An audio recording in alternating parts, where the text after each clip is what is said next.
polar vortex. Dangerously cold weather is on its way, and it's not going to be leaving us anytime soon. Details on the freezing conditions and how long it's expected to last.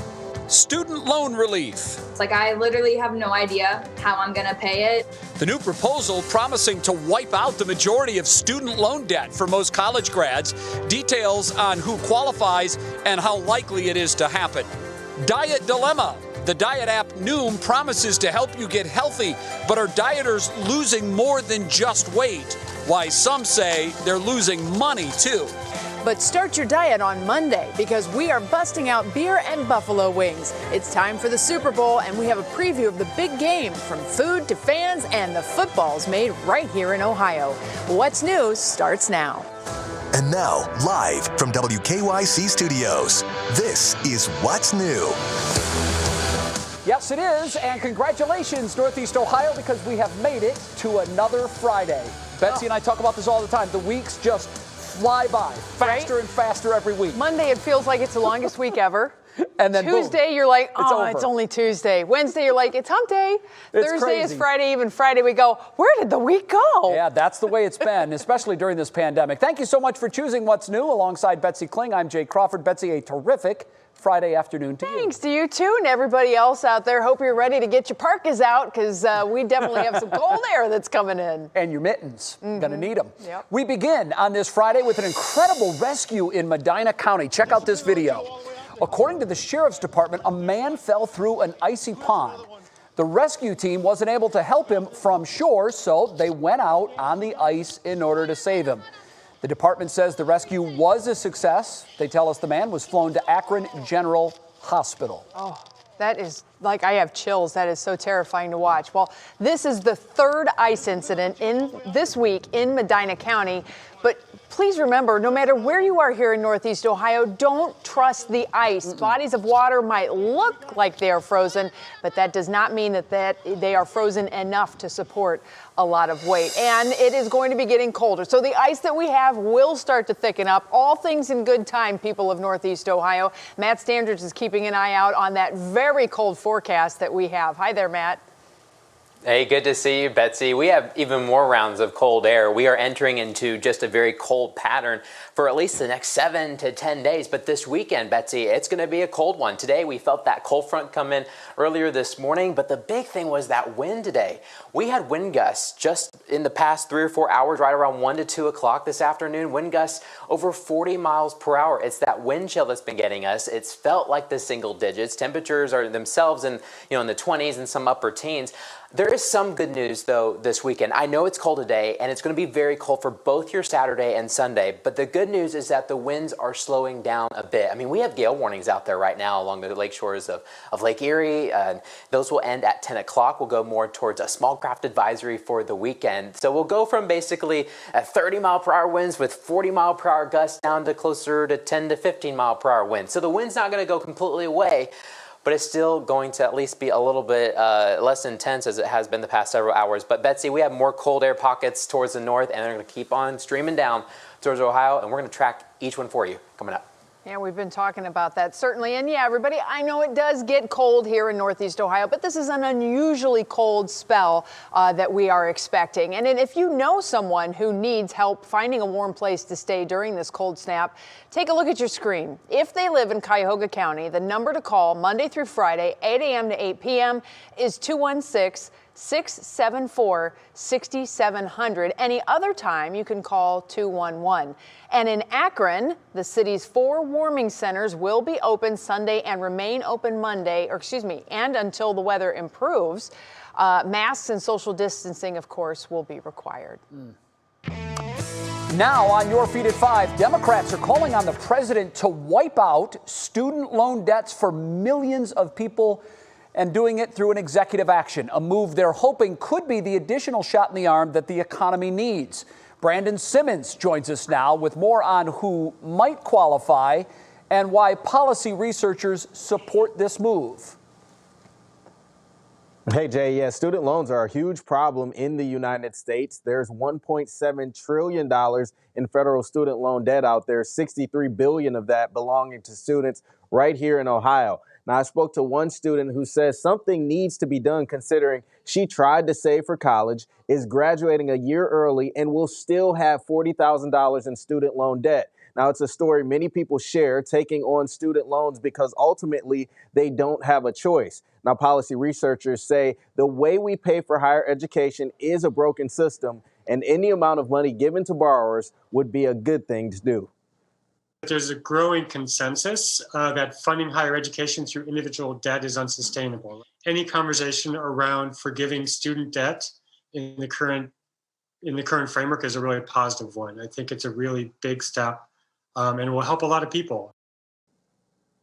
Okay, so how much are we talking about here? Senators want to see up to $50,000 per person given to borrowers who hold federal loans. Private loans wouldn't be included in any debt relief plan. Now, still, it's enough money to free 36 million people, that's 80% of those with student loan debt, from their debt. Now, coming up at 6 o'clock on What Matters Most, Jay, we'll tell you which segment of the population would benefit most, and we'll also introduce you to some people who are completely opposed to the entire plan. Yeah, it would cost $1.7 trillion, but the thinking here, obviously, Brandon, that money would be able to be flushed back into the economy because all of these 36 million that are straddled with debt would now be able to afford other products, and they would pump that money back into the economy. It is controversial, and we look forward to seeing you with more of that at 6 o'clock. Brandon, thanks. Sure. Well, your news feeds today were probably flooded with people wearing red. And as you'll see, these are some of our coworkers sporting red for Go Red for Women Day. It's a day to raise awareness about cardiovascular disease. And who else is wearing red? Well, that would be our Monica Robbins, of course, our senior health correspondent. Monica, you have been talking women's heart health for years, but the pandemic is definitely putting a new spin on things. Dare I say it's a little stressful? Yeah, Betsy, you could say that. You know, today I had an hour-long discussion about heart health on the American Heart Association of Ohio's Facebook page. The pandemic definitely having an impact on our hearts. And a Cleveland Clinic survey found that a lot of people just don't realize the danger of not only the virus, but also the pandemic in general. Now, the virus, of course, can damage the heart and affect its pumping function and clotting mechanisms of the blood, which can then lead to cardiovascular problems. This can even affect people with healthy hearts, folks.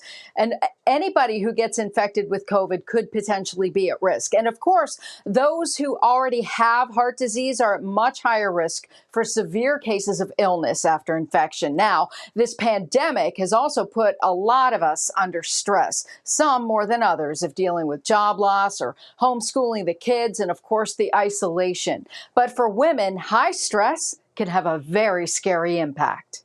But this is being triggered in women who are having emotional traumas that they're experiencing during this pandemic, which can affect blood flow to their heart, can trigger arrhythmias, can trigger what actually looks just like a heart attack, and can alter the function of the heart cells themselves and can create a short-term episode of heart failure.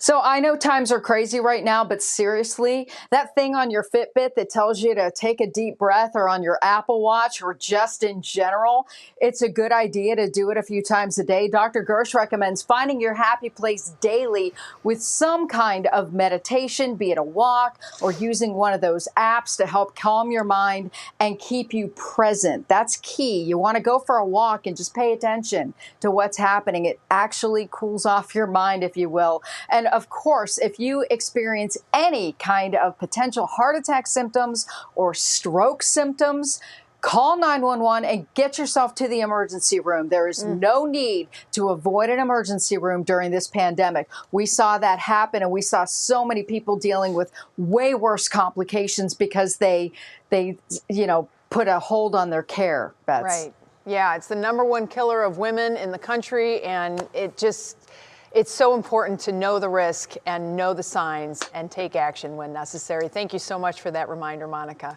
Jay? Well, Betsy, this Super Bowl Sunday streak is coming to an end, sadly. That's because for the first time in almost a decade, Baldwin Wallace students will not be working this year's Super Bowl. Will Ewick has that story. It was definitely the most exhausting week of my life, yet the most incredible experience that I will say until I'm blue in the face. Celia Oswich is a sophomore in Baldwin Wallace's sport management program, a program that prides itself on getting students and club members real-world hands-on experience. I always felt like experiential learning, where you have the students putting those applications to use while they're still in school, was important. I had some contacts in the NFL, and we were able to get on board and be a part of the Super Bowl, and we've been doing it ever since. They've been helping out at major sporting events for years and have been working the big game since Super Bowl 48. This year, however, due to COVID concerns, the school decided to end the streak. As of right now, we are still planning to work the NCAA men's basketball tournament in Indianapolis. While there are some disappointed students here at Baldwin Wallace, missing not just the big game this weekend, but the NCAA championship, the Kentucky Derby twice, and some other big events, Campese keeps planning ahead, locking in some big events for 2021 and already making a reservation for 2022. Obviously, the NFL draft is coming to Cleveland, and then head out to LA. I've already booked the hotel for Super Bowl 56. While students like Celia are certainly looking ahead to when they can again be an active participant in some of the country's biggest sporting events, this weekend they'll be watching the Super Bowl from home, but not exactly like everyone else. One of the biggest things that I notice is the ushers, the security, and the individuals who work in guest services. Because I've been in all of those situations, I can't go to a sporting event and just relax and enjoy the game anymore. Will Ewick, 3 News.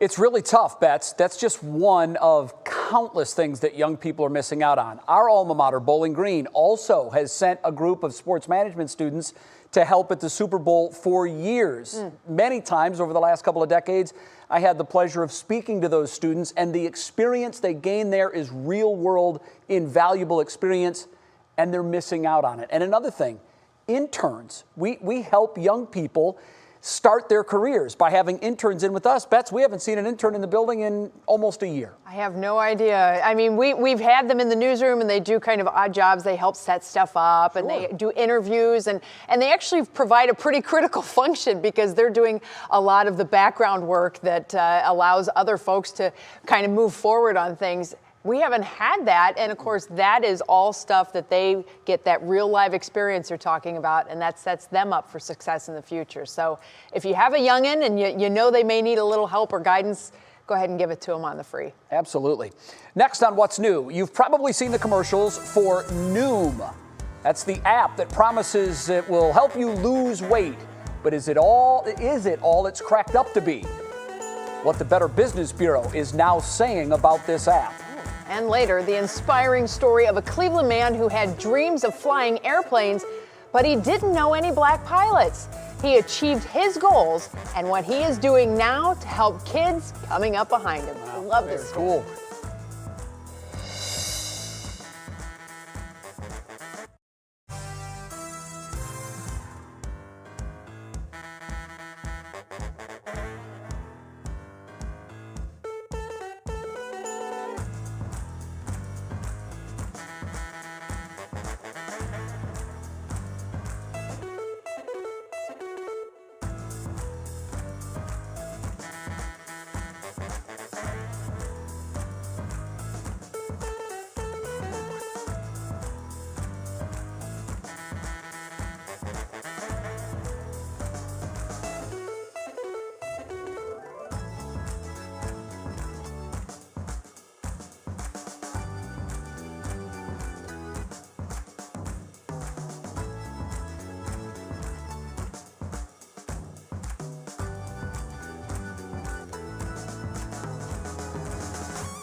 Welcome back to What's New. In case you needed proof, a recent study published in the Journal of Obesity confirms that many of us have been eating more and exercising less during the pandemic, which means companies selling weight loss products are having a field day. But as consumer investigator Danielle Serino reports, one popular app has gained so much criticism, the Better Business Bureau is now weighing in. Now I've lost 10 pounds. Down 22 pounds. 57 pounds. That's a lot of weight. And that's quite a testimonial for the weight loss app Noom, which is what led Fred Schultz to bite. I'm not at work, so I'm sitting around watching TV thinking, gee, great time to lose 40 pounds or 50 pounds. Noom takes a psychological approach to weight loss, creating a personalized plan based on a questionnaire users take. They're also paired with a diet coach. With the help of human coaching and AI, we help you better understand yourself and your brain. And there's a social platform where you can discuss your challenges with other dieters. It sets goals for you to do each day. Which is why Kit Sadler signed on. But losing weight's not the problem with Noom. It's what else users are losing. Thousands of customers, including Frank, have filed complaints claiming they couldn't cancel what was supposed to be a free trial and instead got charged, in one case, $400. I do remember that I was looking at my watch going, wait a minute, I've been doing this for 2.5 hours, and I just couldn't get through to the right person to cancel it. And how much time do you think you spent trying to cancel this? I'm going to guess probably 10 hours, 11 hours. Yeah, no kidding. Other customers complained they thought they'd only be billed $20 or so a month after the free trial, but got charged for several months up front. We want to just make sure that people are aware of what's going on with this business. There have been so many complaints over the past 3 years. The Better Business Bureau in New York, where Noom is based, gave them a D rating and issued an alert due to the company's failure to address the problems. I've been a sucker of those before. And sometimes because I'm a nice Midwesterner, you just go, I'll just pay the $20. That's what they expect. Yeah, they expect you to just sort of drop out and go, I'm not going to go through the headache, but this one was particularly irritating. The company sent a statement in response to the complaints that reads in part, while the vast majority of users have had a positive experience, even a single bad experience is unacceptable.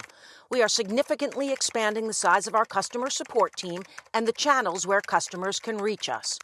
Frank ended up getting a refund, thanks to the Attorney General's office, but learned a lesson about weighing your options when it comes to free trials. When you sign up for anything, whether it's Zoom or Moom or anything else, it shouldn't take you 4.5 days to get out of what took you only 5 minutes to get in.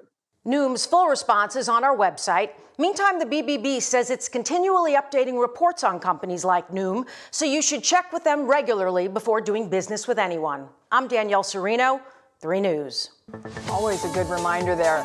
All right, well, obviously things are feeling a little different out there than they did yesterday. The winds of change have been rather brisk today, and this is just the beginning, Matt Standridge. Yes, Chief. In fact, we have so many more cold blasts on the way. And Betsy, while I have you for a second, I have to tell you, when we've been building our forecast together for the past several days, our whole weather team, we're on a Zoom call trying to do that. And every time we're trying to come up with some of these morning lows, I'm almost scared to write some of these numbers down because I've been in the South for a while. And Betsy, I'm telling you, and just for how long some of this cold air is going to last, I think that's one of the biggest takeaways with this weather pattern coming up. We not just have one big cold blast coming away for the weekend, but we have more cold blasts coming into next weekend. Throughout the rest of the evening, we're going to be going over some stats with you guys to try to rank how this cold blast may compare to some others that a lot of us do remember. But let's talk about the weekend. We have temperatures that are going to stay in the 20s both Saturday and Sunday. But specifically on Saturday, one nice thing is that we'll have some sunshine, especially I think throughout the afternoon.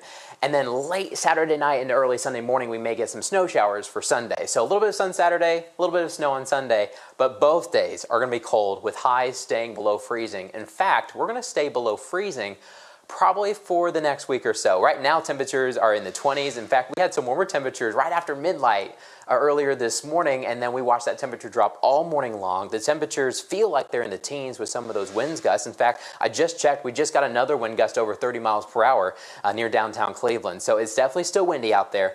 But the good news is that the wind is slowly starting to die down, and it won't be as strong this weekend. It's still going to be out there, but it won't be as strong as it has been. Here's a look at satellite and radar. We still have a couple light snow flurries out there. Nothing really accumulating too much, but watch out for a few snowflakes for the rest of the evening. I do think that trend will start to dry out throughout the overnight hours and into tomorrow morning, where tomorrow temperatures will probably start in the single digits. Some low teens will only warm up into the mid-20s. What we're getting right now is about as warm as we'll be going into Saturday, and we may even be a little bit colder on Sunday. Here's your National Zymar hour-by-hour forecast. Watch the flurries that are out there right now slowly exit towards the east, towards Pennsylvania, but we'll still keep with that wind, but at least it won't be as strong with gusts, probably closer to 15 or 20 miles per hour instead of 30 to 40 like they've been today.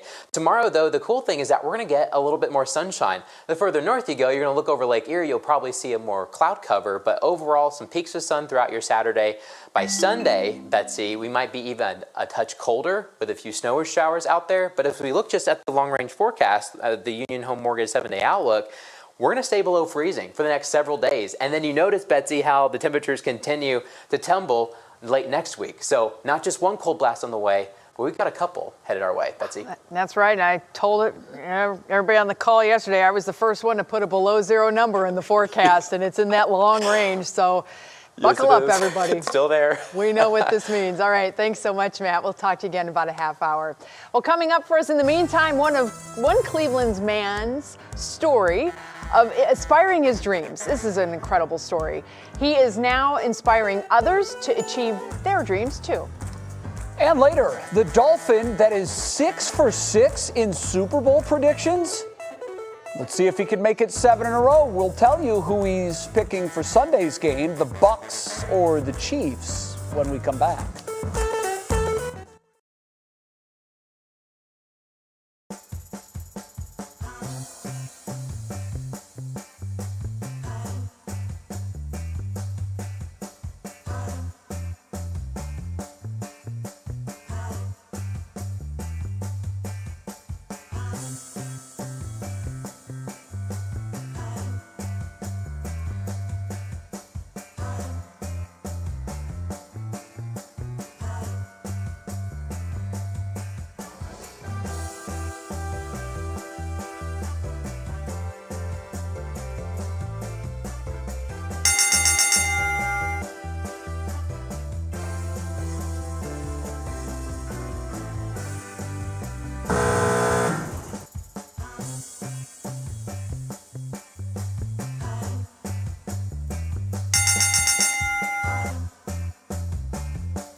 Well, Fred Stories are going to be a little different during Black History Month, and instead of Pop Break, we're going to be introducing you to a unique person in our Black community and show you how they are excelling in their career.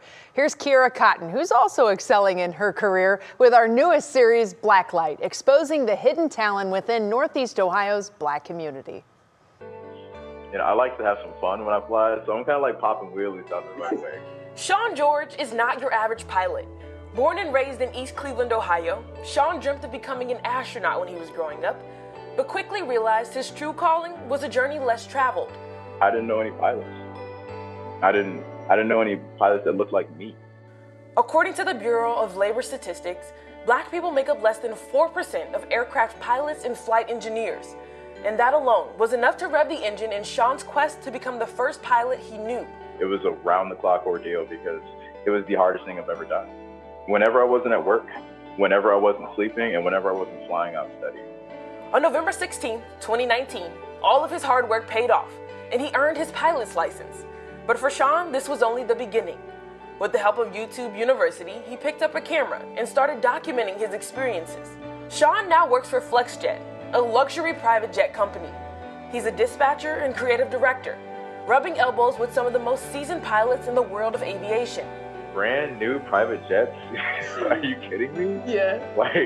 Like what an experience. But even with a bird's eye view, Sean remains focused on his community, searching for ways to introduce others, especially kids, to his passion. I feel like that sense of freedom that I get whenever I fly, it's available and is accessible to anyone, as long as you give aviation the respect that it deserves. At 28 years old, Sean's career has already reached great heights, and with his determination, I'm sure he'll continue to go far. Next week, I'll introduce you to Sierra Boyd, an emerging fashion designer whose creations are both unique and sustainable. Back to you guys. Kiera, thank you very much. That is a terrific story. Right now, it is time for our Worth the Watch, and we're going to introduce you to Nicholas. Nicholas is a dolphin. He lives at the Clearwater Marine Aquarium. That's a special place. This week, he picked the team he thinks will win Super Bowl 55. And Betsy, he went against the home team. He is picking the Chiefs to repeat. Now, Nicholas is 6 for 6 in his Super Bowl predictions, but he does have some competition. His dolphin friend, Winter, picked the home team Bucks to win. So, dueling dolphins. I would prefer he pick the Browns. Like, if he really wants to get crazy, Me too. you know, he's like, hey, wait till you see what the humans do with this one. Watch. You know what's interesting, Bets, is depending on how Super Bowl 55 plays out, if Kansas City wins the game by more than 5, it's going to shake out that the Browns gave them the best game throughout the playoffs. That's true. Our Browns were that close, folks. You're darn right, our Browns. All right, maybe next year. Yes, there's a chance. Well, coming up for us, it is Super Bowl weekend, in case you haven't heard. But this year's big game is going to look a little different, as we all know. We have a preview of what to expect on Sunday. Also, this is a great story. Have you ever heard of the Akron Pros?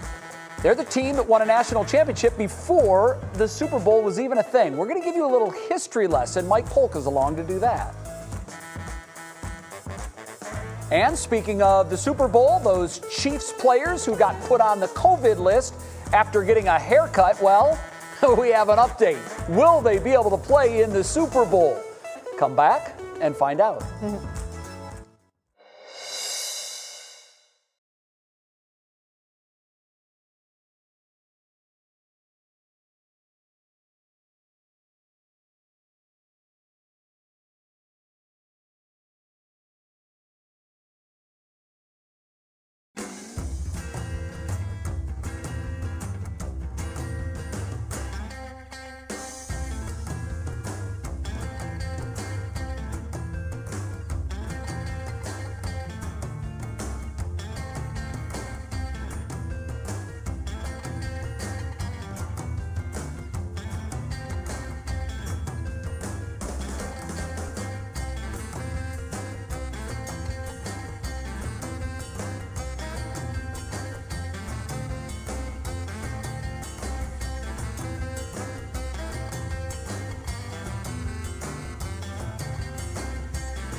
And now, live from WKYC Studios, this is What's New. Well, welcome back, everybody, to What's New. I'm Betsy Kling here with Jay Crawford, and may I say, happy Friday. And I'll say it right back. Happy Friday to you, Betsy, and to everyone watching. Oh, we definitely need it. And we're going to get started right away because we have a lot to talk about. We begin with 3 things you need to know. First of all, legendary actor Christopher Plummer died today. The 91-year-old died with his wife by his side at their home in Connecticut. He rose to fame with his portrayal of Captain Von Trapp in The Sound of Music. I think everybody knows that one. When he won an Oscar in 2012 for Beginners, he became the oldest Academy Award-winning actor in history at the age of 82. He's also won 2 Tony Awards in his career. Plummer actually detested that role as Captain Von Trapp, said it was boring. Oh. A lot of people disagree. I think he did okay with it. Yeah, he certainly did. Next up, our COVID-19 numbers are the best set of data we have seen in 3.5 months. All 4 indicators down. New cases down more than 400 from yesterday. Our daily positivity rate checking in at 5.6%. That is the lowest number we have seen in 3.5 months. What great news that is. Hospitalizations down again, another 81 patients today. And deaths down 17 from yesterday's number, but sadly, 62 more Ohioans lost their lives due to complications of COVID-19. And late this afternoon, the House passed the budget resolution that paves the way for President Biden's $1.9 trillion COVID relief plan. They voted 219 to 209. One Democrat, Jared Golden, joined Republicans voting no. And after today's House vote, Majority Leader Steny Hoyer says there is a chance he would call the House back early, but added that committees will need time to write the legislation. The Budget Committee will then receive it by January 16th and prepare the measure for floor consideration. All right, now on to our top talker at 5:30, and you are looking at live pictures just outside Raymond James Stadium in Tampa, Florida. That's where the Tampa Bay Buccaneers will become the first team ever to play a Super Bowl in its own stadium. They, of course, will welcome the defending Super Bowl champion Kansas City Chiefs. The game kicks in just a little more than 48 hours from right now. Ooh, here come the chicken wings. And just like everything else over the last year, the Super Bowl is going to look and feel a little different than in past years. We turn now to we're going to go ahead and say he's our personal correspondent because we talk to him all the time on a whole variety of different stories. NBC's Jay Gray joins us live from Tampa. Jay, what are some of the precautions the NFL and the city are taking? Betsy, Jay, I love it. I love talking to you guys, especially at an event like this. We're at the NFL Experience, and they are taking a lot of precautions here. Everybody's got to wear a face mask the whole time. They've got crowds, they've got competition, hand sanitizer stations everywhere here, and they're trying to social. I mean, they are making an effort to social distance. It's kind of tough with the kids, but and tough with the lines when you have so many people here. But they're doing their best. They've got people giving everybody a friendly reminder to stay apart and keep their mask on. And we've seen that pretty much be the case throughout the day. So it's been a great day out here, a great official start to what is the Super Bowl weekend, and a lot of future superstars out here having a great time, guys. Well, I know that event where you are very well. That is the interactive fan experience, and that really is one of the highlights of the city because kids get to come out and run a 40, throw a football, kick a football. It's big fun. So, Jay, let me ask you this. What does the feel like inside Tampa? Because this is the first time in the history of the Super Bowl that there would be that kind of a buzz in the city. Tom Brady's back for number 10. Kansas City is back for the second straight year. What does it feel like inside Tampa today? Look, you've been to a bunch of Super Bowls. I've been to a few myself. It's not the same buzz. It's amazing and it's exciting, but you don't have the same amount of people here. And COVID's got a lot to do with that, but also consider we're in the hometown. And so while you're here, you don't have fans coming out every day. Now we're getting into the weekend and we have seen more fans. And today we've seen more Chiefs fans. And the excitement's huge. You can't go 2 feet without seeing somebody wear a Brady jersey, so everybody's excited about that. But again, I think they're taking it easy and making sure that they stay safe. And a big concern, guys, I mean, this is away from the field, is people getting together on game day, not out here, but at their homes, but getting together with other families and people they haven't been around and seen a spike after this game. So they're urging everybody, stay with your close family, watch the game, and probably a good idea, Jay and Betsy, for everybody across the country. Definitely a good bit of advice there. Jay Gray, live for us from Tampa. Thank you so much, Jay. All right, Betsy, we did this last year. We had a lot of fun with it, so we'll try it again this year. I went through and picked 4 prop bets for Super Bowl 55.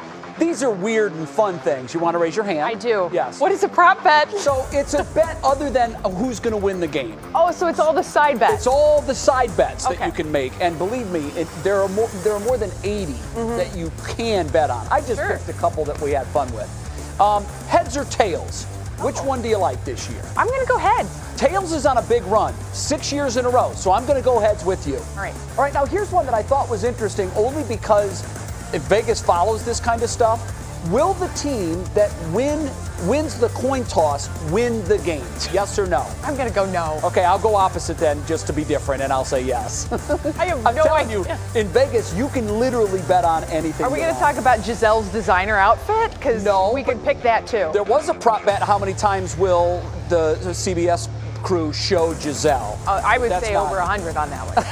I think the over-under was 5. Oh. But I would take the over. Okay, here's a good one, because we know that dogs are always featured in Super Bowl commercials.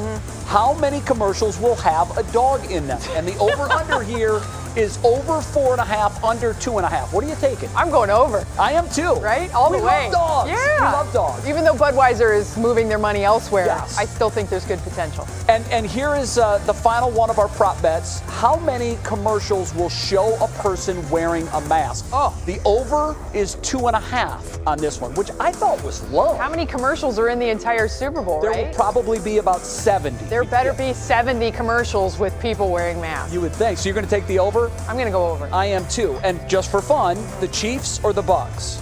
I'm going to go Chiefs. Okay. I'm going Chiefs too. I want the Bucks. I'd like to see history. Tom Brady win number 7, but He's got enough. If Kansas City wins, not that Kansas City didn't win last year, but no, but if they win, we can say we lost to the team that won it all. That's true. Okay, still ahead on what's new.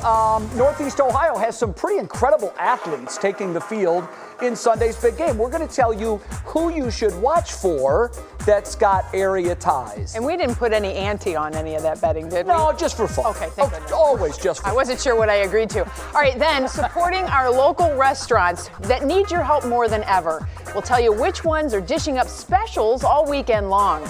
And, of course, we're going to take a look at that forecast again. It's getting a little frosty out there, Matt. Hey, Chief, we're in the 20s, but it feels like the single digits and the teens out there. We're going to let you know how long this cold spell is going to last. That's coming up. Betsy? And as we head to break, we want to share today's Black History moment. Romney Smith tells us about an educational achievement within Cleveland and the first black principal in the city school district. Hazel Mountain Walker started teaching in 1909. She earned her law degree in 1919 to further her career. She climbed the educational ladder and in 1936 became the first black principal in the Cleveland Metropolitan School System when she led Rutherford B. Hayes Elementary School. She later earned a master's degree and became principal of George Washington Carver Elementary School until she retired in 1958.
Well, I would be just crazy if I didn't say Happy Weather Person's Day to you, Matt Standridge.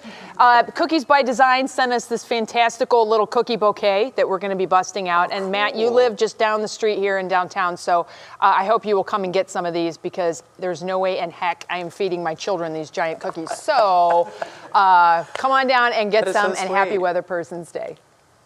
That's awesome. Well, happy National Weather Person's Day to you, Chief. Hey, Chief, so this is kind of a day where we celebrate meteorologists and weather persons, but we don't have a very nice forecast moving forward at all. It's all right. We've got some cold blasts on the way. Betsy, I mean, you feel it right now, but then we have more coming next week. But one thing that's important, and Betsy and I have been talking about this today, is we want to put it into context. So a lot of times it's nice to take an upcoming cold outbreak and compare it to what we have seen in the past other years. Sometimes you need it to kind of compare it to something that we've already experienced to figure out, okay, that's what it's going to be like. Because you see temperatures on the screen, but how's it actually going to feel out there? Well, right now we're watching several cold pockets as you move north towards the North Pole, and they're trying to dump their way south into the United States. And we tried to go into some stats, and Betsy's going to have some cool stats for you coming up here at 6. But I want to take a look at just February specifically and the cold mornings that are coming ahead. Normally, on average in Cleveland, we have 4 days where the morning temperature starts below 10 degrees. Just in the next 7 to 10 days, we're expecting more than 6 days to hit that criteria.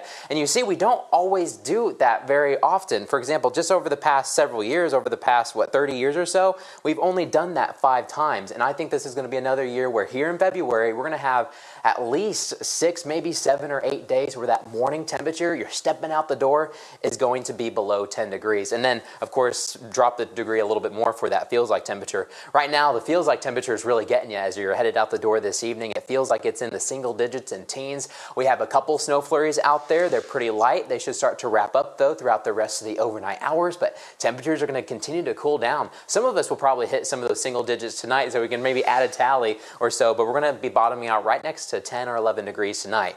But this weekend, what you need to know, it's going to be cold. Temperatures, though, on Saturday, mid-20s, low 20s Sunday. Some sunshine, though, Saturday. That's going to be nice. By Sunday, we'll be watching a couple snow flurries out there. Tomorrow, though, another cold day. We're basically in a very cold stretch as we move forward. I want to show you the National Zymar hour-by-hour forecast. No flurries right now, but they'll be ending. And as you're headed out to tomorrow morning, Jay, I think we're going to get some pockets of sunshine, maybe even a little bit more throughout the afternoon. Even the sun makes a difference when temperatures are still in the mid-20s. It just feels nice to have some sunshine out there. And Jay, as we look forward to that Union Home Mortgage 7-day outlook, you see, we're not going above freezing anytime soon. But what's interesting about this pattern is that some days we will get some sunshine. We're looking forward to those days. But in between, throughout this cold spell, we are expecting some snow showers. So far, no maybe huge systems, but some snow will be on the way. Jay? All right, Matt, thank you very much. Have a great weekend and happy National Weather Person Day to you, as well as Betsy. All right, the pandemic has hit our local restaurants extremely hard, so we're doing our part by highlighting local shops in our show every day. Today, we are shining the spotlight on Szechuan Gourmet in Asiatown. The final feature in that neighborhood, part of Save Our Sauce feature that we're conducting here on Channel 3. They have a spicy palette offering mapo, tofu, dried pepper chicken, and fried lamb with cumin. Visit WKYC.com for a full list of great restaurants in this neighborhood from our very own Doug Tratner. And this week, some restaurants in my neck of the woods need your support as well. 22 restaurants are offering specialty meals through this Sunday with dine-in and takeout options for Chagrin Valley Restaurant Week. One of the favorites, it's perfect too for an early Valentine Day, it's Paris Room. Get this, right now, the restaurant is offering 3 courses for just $30.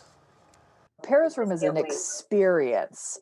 I mean, it's the food, but it's also the ambiance and it's the music. And so, you know, folks, although we want you to do curbside during restaurant week, make sure you pencil Paris Room in during the spring and summer when they hopefully reopen so that you could truly get the full experience of what it's like to dine here. Yeah, I would say pen it in. It's that good. One of the best in Chagrin. And each day has a different theme. You can get more details. It's up on our website, WKYC.com. All right, well, still ahead for us here on What's New, we have Valentine's Day recipes for you to make your special person if you're not going to be dining out or doing carry out. And that includes chicken that is so good, they call it engagement chicken, because you're going to want to get engaged after you serve it. To the chicken or to your significant other? Oh, that's a good question. Hey, have you ever heard of the Akron Pros? Our Mike Polk Jr. is along next to tell us all about the football team and their role in making Ohio the heartbeat of football.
All right, you know what that music means. It is time to see what's clicking in Cleveland. For that, of course, we bring in our digital anchor, Stephanie Haney. Happy Friday to you, Stephanie.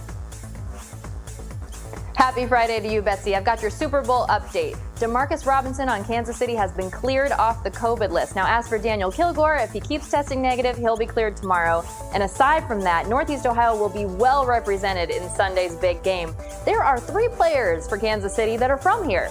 Tight end Travis Kelce, we've been talking about, from Cleveland Heights. There's also Frank Clark, defensive end from Cleveland Glenville. And Anthony Hitchens, a linebacker who was a star player at Clearview High in Lorraine. So, if you can stomach rooting for Kansas City after they beat the Browns, at least there are some locals on the team. Speaking of the stomach, we've got some sweet treats and Valentine's Day recipes for you on WKYC.com because that is one way to the heart. First up, the proper way to prepare oysters on the half shell. And what could be more perfect for dessert than cookies covered in kisses? My special twist on that recipe is online. And how about Marry Me Chicken? This is the update on the famous engagement chicken that started in 1982 when a Glamour magazine editor passed the recipe around to staffers, and 4 of them got engaged. To be clear, I am not recommending you trick someone into marrying you with a piece of chicken, but it would make for a good Valentine's Day story. And when it comes to matters of the heart, our health is very important. So today we raise awareness for heart disease, which impacts 1 in 3 women of all ages. So today we wear red, including our Kiera Cotton, along with our EP Allison, and our newest digital producer Hope, there's Kiera there, and our producer Monique, that's her feet with her pup Mia. both in red. All right, Jay and Betsy, I have a heart health pop quiz for you right now. Whose heart beats faster, a man's or a woman's? I think I know this. I think a woman's does. I would say it depends on the situation. We'll leave that, a pin in that one for the second. The answer is this. It is a woman's heart, and it is for this reason. Our hearts are about the size of our fist. And so because a woman's heart is a little bit smaller, literally, not figuratively, we've all got big hearts, it has to work a little harder, so it has to beat a little faster. So Jay, you got that one right. A woman's heart beats faster. Makes sense. I love it when you teach us something, Stephanie. That's so good. I'm smarter now. Thank you, Stephanie. Happy weekend. You're We'll see you again welcome. on Monday. Yep. That was a good one, Betsy. Try. All right. As we head into the Super Bowl weekend, it's the perfect opportunity to take a minute and think about Northeast Ohio's own great football history. It is rich. The NFL was not only founded in Canton, but Akron is home to the very first NFL champions. They were called the Akron Pros. Our Mike Polk Jr. had the chance to get a pretty fascinating football history lesson from archivist John Kendall at the Pro Football Hall of Fame. Here's just a taste of what Mike learned. Talk about a hot little club called the Akron Pros. They're officially the first champions of the NFL, right? Right. Back then, it was known as the American Professional Football Association. 2 years later, they would change their name to the National Football League. Yeah, that Akron Pros team, they were the first NFL champions. I don't understand how this isn't a bigger deal. Especially for Akron, I would be screaming this from the mountaintops of Akron. We are the home of the very first NFL champions. Right. What else can you tell me about the team, the actual 1920 team that won? At the end of the day, they had 1,000 winning percentage. They also had a Hall of Fame. He was a quarterback, but really the quarterback back then ran the football, and that was Fritz Pollard. And Fritz Pollard was one of the first African Americans to play in the league. And he also coached the team. He was co-coach in 1921 for the Akron Pros. So ultimately, in 1921. Yeah. Come on, the story keeps getting more amazing. Now you've got this angle. Come on. We've got to let people know about this, about the Akron Pros. Years before, that is incredible. And that's 25 years before an African-American played in Major League Baseball. Right. And here football in 1921 had a star player and co-coach that led them to a championship right in our backyard. That's just fascinating stuff. We have such great history here in Northeast Ohio, really do. And there's so much that we don't even know. You can watch Mike's full interview, and I recommend that you do. There's some fascinating tidbits in there. It's on our website, WKYC.com. And Betsy, another Ohio tie to football is the actual footballs. The footballs for the Super Bowl are made at the Wilson factory up the road here in Ada, Ohio. It's south of Toledo. The factory, Betsy, get this, has made every single football for every single Super Bowl. But they are not responsible for inflating them, are they? No, they are not. That's Tom Brady's job. Betsy. I went there. That's bad. Yeah, it's amazing when you think about it. Ohio is just loaded with football tradition. Next on What's New, video you have to see to believe. A custodian makes a backwards half-court shot. The Hot Shot's incredible reaction is coming up. Love this guy. Then on What Matters Most at 6, Super Bowl Sunday is about more than just football. There's the commercials, a preview of what to expect, plus the local company making a big debut. Really? Well, that's about it.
It is time for Show Us Something Good. Watch this school custodian. Yeah. Like he does it every day. Right, he just walks off. Yeah, I mean, that's drop the mic. You can't get any better than that. He didn't know anybody was watching. The video was caught on a security camera. It's actually not far from here, Bets. It's a middle school in Findlay, Ohio. Oh, very nice. He probably ran to the office to check the security tape. He knows where it is. Get in there, quick, somebody get it. Cool. Hey, I just have to give a shout out and a huge thank you to Diane and Jeff LaPars. They sent a cake to our evening news crews saying thank you for bringing us the feel-good stories that makes them feel good, so they're making us feel good. They even sent a spatula and forks and plates, so thank you so much, Jeff and Diane. We really do appreciate it. You did make us feel good. Very kind. Well, thank you all for watching us here today on What's New. We hope you've had a great week with us. Have a great weekend. What Matters Most with Russ and Laura.